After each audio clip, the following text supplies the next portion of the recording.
Master, Dr. Sophiana Chua, to conduct this session.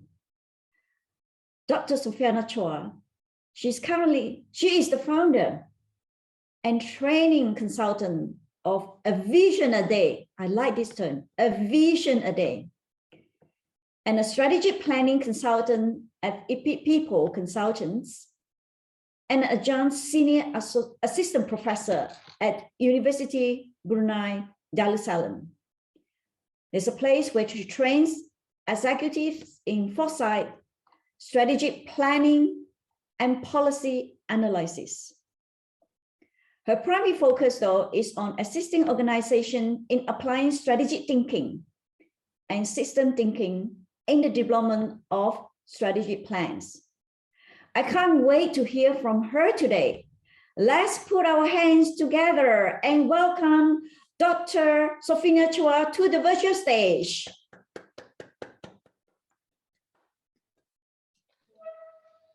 Thank you, Sherlina, for the kind introduction. Can you see my screen?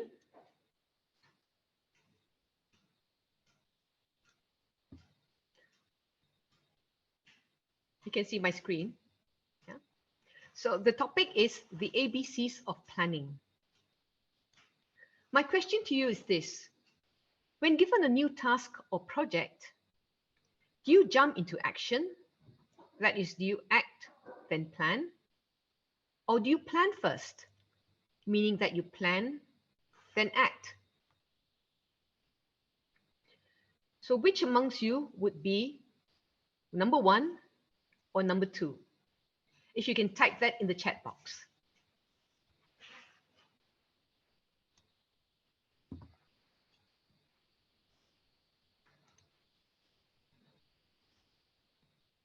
So some of us like to act first, then plan, and some would like to plan first, then act. Yes, as I can see, the majority of us would be, we plan before we act. Let me take you to a simple example. Many years ago, when you were around 8 or 9 years old, where you were given your essay to do, which is called My Ambition. When I was given this title as a little kid at 8 years old, I didn't grow up, or I wasn't born to know what I wanted to do in my life. In many cases, I had to look around. I thought of a few ambitions that I would like to have before I decided on one. Once I decided, then I would plan and act on that plan.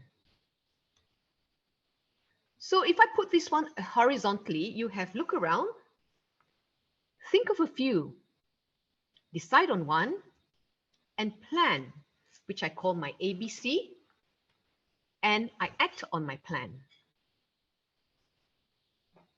So, like what you have told me earlier, most of us would actually plan first before acting. So my vision then was to become a teacher. And just to give you a date, so my vision would be to be a teacher by 2020. But before I knew I wanted to be a teacher, I had to look around. I saw my father, he was a policeman, mother, a housewife, an aunt, a teacher, an uncle, a pilot, and there were engineers, lawyers, vets, doctors, and astronauts around. I thought of a few. Teacher might be a good idea, even a vet, or a lawyer, or a housewife. I decided on one, to be a teacher. And only then I would plan my ABC. A would be my vision. I want to be a teacher by 2020. Of course, this is not giving my age away, right? So to be a teacher by 2020. B would be the targets or the objectives, or what I call the key success measures, or the KPIs, the key performance indicators. Which means that if someone comes up to me by 2020 and say, are you a teacher? That means, have you fulfilled your vision? I would say yes, because teacher certificate, I didn't have one, 0. Now I've got 1. Teaching practice, I wasn't teaching in any schools. Now I'm teaching in 2 schools. Teaching job, I didn't have a job then. Now I've got a teaching job. But the action part would be, what did I have to do? First, I got to enroll on the course. Of course, I got to study hard, make sure I got the balance of sleep, eat, and exercise, and then sit for the exams and climb Mount Everest. So the idea of C, which would be all these actions that I have to do in order to contribute to my targets, to align to my targets, because if I align them to my targets, I would meet my vision. So if I look at each one, enroll course, yes, I'll meet my target. Study hard, yes, I'll get my certificate if I study hard. Sleep, eat, and exercise balance, yes. Sit for exams, yes. Climb Mount Everest? Maybe not. So this is a strategy I would take out. But say if I want to be a geography teacher and I have to include some kind of climbing a mountain, maybe climb Mount Everest would be too expensive for me. So I maybe climb a mountain that's probably nearer to home, Mount Kinabalu perhaps. So the idea is that everything has to be aligned, your A, your B, and your C, meaning that all my strategies or my actions have to contribute to my targets so that if my targets are met, my vision will be met. So that's the concept of ABC. So what is your vision? Whether it be a short term, medium, or a long term? Could you help me by typing in the chat box? Just give me a vision that you have. A long term, short term, or medium term.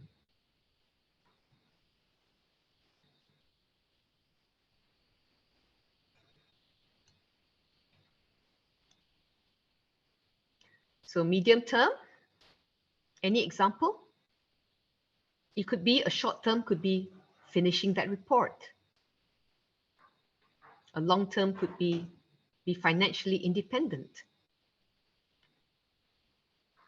A medium term would be to enroll in a college, or to be the top trainer in your country. So what would it be?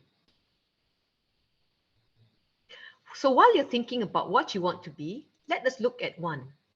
So for example, if my vision is to be fit by December 2022, so on average, I will have about 6-7 months to do, which means that I would have looked around to see what packages there are. Maybe there's some gym packages, or maybe there's some different types of diets I can go on, and to think of a few. Yeah, and before I decide on one, and I decide to be fit by December 2022. Say if I choose this and to be fit by December 2022,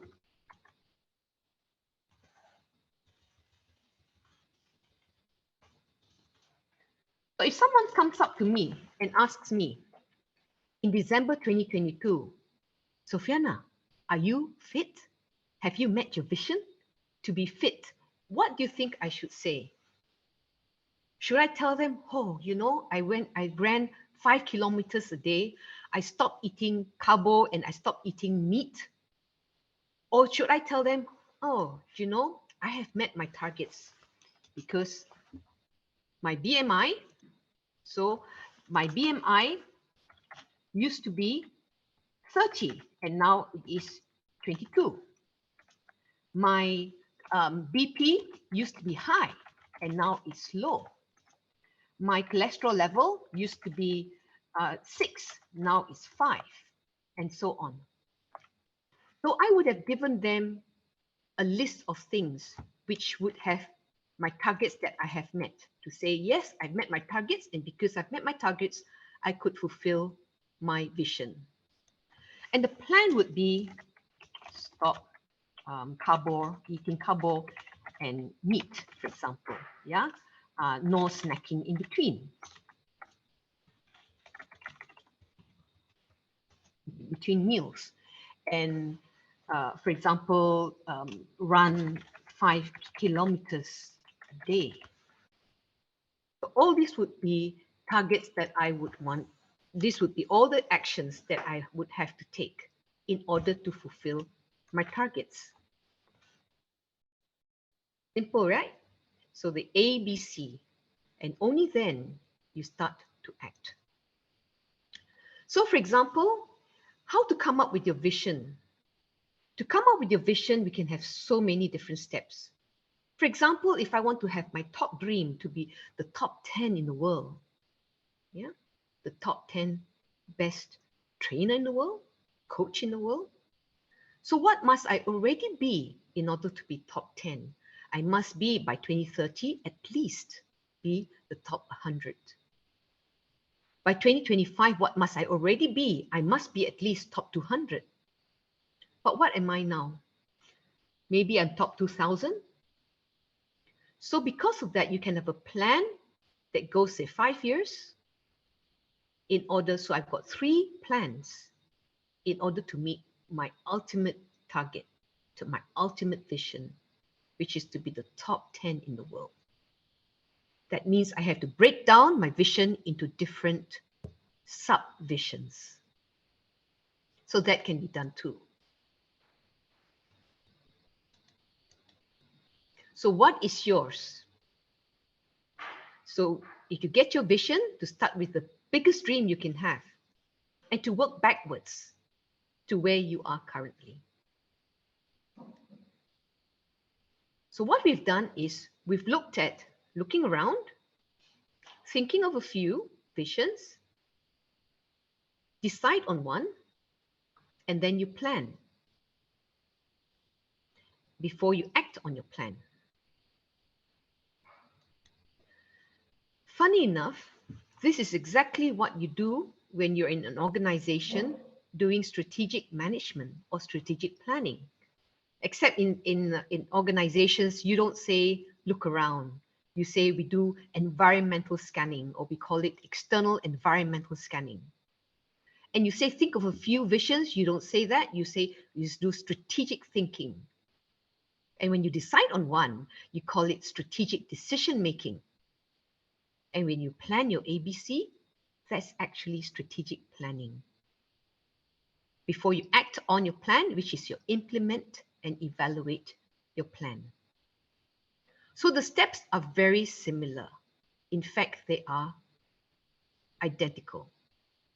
So what I've done is I've just put this whole thing, the same thing, E for environmental scanning, ST for strategic thinking, and so on, into a linear line like this with a bullseye, meaning that you've got to make sure everything is aligned.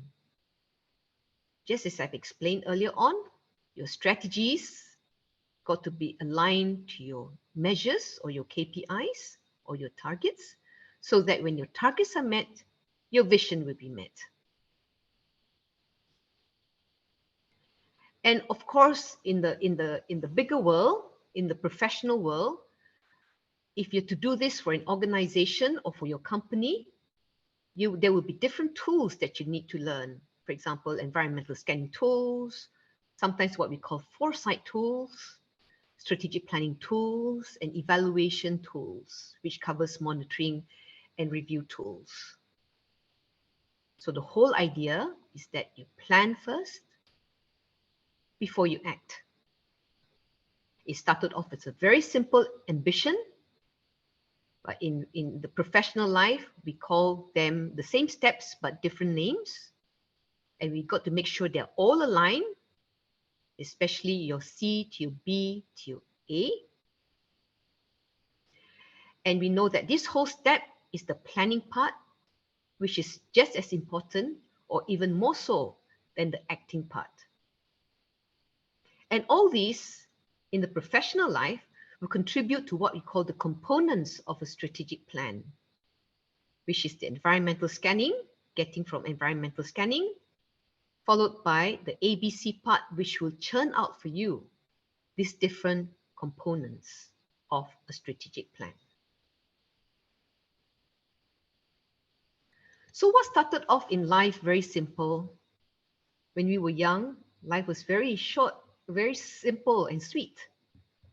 Yeah, we only had to go to school, come back, study hard, yeah, meet our ambition. So say, for example, that I just got one strategic plan. So without knowing, even as a little kid, we were already exercising planning, and we were already exercising strategic planning. At any one point, my ambition could fail. I could decide on an ambition, then decide to change to another ambition. I decide I don't want to be a teacher now. I want to be an astronaut, for example. And or during my planning, I didn't plan it properly. Yeah, I've got too many strategies which do not contribute to my targets, which could also mean that I would have failed in my ambition. Or I could act on my ambition, but get distracted with other things, other actions. So at any one point, the ambition could have failed, or could have not, you would not have met the ambition. Same thing in life, when you're doing your environmental scanning right up to implementing, your strategic plan can fail at any one point. But as we grew older, from the simple ambition plan, we've got to deal with COVID, which is also a plan on its own. Changing from pandemic, for example, to endemic. And in a country or a national level, there's also a national plan. Your organization has also got a strategic plan. If I want to be a top trainer or a top coach, that's also another plan. If I want to be fit by December 2022, it's also another plan. If I want to own my business, or if there's a work project, or even what I want to have for dinner tonight is also a plan. Yeah, we should also have to think of a few, decide on one, and so on. So no wonder, as a person, as an adult, we've got so many plans. Some plans are not our own. Some belong to the places we worked at. Some belong to the organization or the national level. But all these plans need to be aligned. So let me just touch on one simple example, which is on, for example, to be a top 10 university in the world by 2025. Yeah. So I would have looked around and see, oh, Harvard's number 1, Cambridge is number 2, Oxford's number 3, but what is my university? So I think of a few. I would like to be top 10 in Asia, or top 10 in the world, or top in ASEAN. I decide I want to be top 10 in the world by 2025. So what are my targets? If someone comes up to the university and say, so in 2025, are you already top 10 in the world? I would say yes, because my professors in pure science, for example, I've only got 20, now it's 200. My research patterns, I've only got 10 per year, now I've got 500 per year. My student average GPA, 2.2, now is 3.8, and so on. But what are the strategies I need to take in order to fulfill my targets? I recruit professors, I make sure I produce quality curricula, and so on. I want to climb Mount Everest again? Maybe not. Because this part, you'll see, costs you time and money, and that's expensive.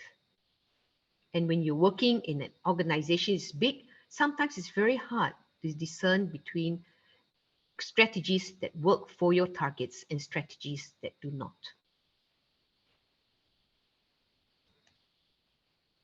So again, I would challenge you to try and work out what is your vision of your organization and do the ABC. If you've got the targets, if you've got your strategic planning as one set, as we mentioned earlier on, right? Starting with E, all the environmental scanning, right, all the way to implement. If you do it at the national level, it has to be aligned to the ministry level. Your ministry level has to be aligned to the departmental level. and the departmental level has got people, it's got to be aligned to each individual, so that you avoid duplications, you avoid redundancy, redundant strategies, and so on, to make it more lean. Or you can do it for your organization, where in organization, you align it to your departments. And from your departments, you align it to the different sections of your department, and from the different sections to the individual. So it could be you doing it for your family. For example, you've got aligning yourself for your own strategic plan, and aligning your plan to your children, to your eldest child, and your child could be to the youngest child, and so on. So that is strategic alignment. So in summary, we've done looking around for your ambition, thinking of a few, deciding on one, plan ABC, and to act on your plan. At the professional level, we call it environmental scanning, strategic thinking, right up to implement and evaluate. And in your strategic planning, we do the A, B, C, which we need to align. That's why we have this bullseye. And again, it is what we do. We plan first before we act. Thank you.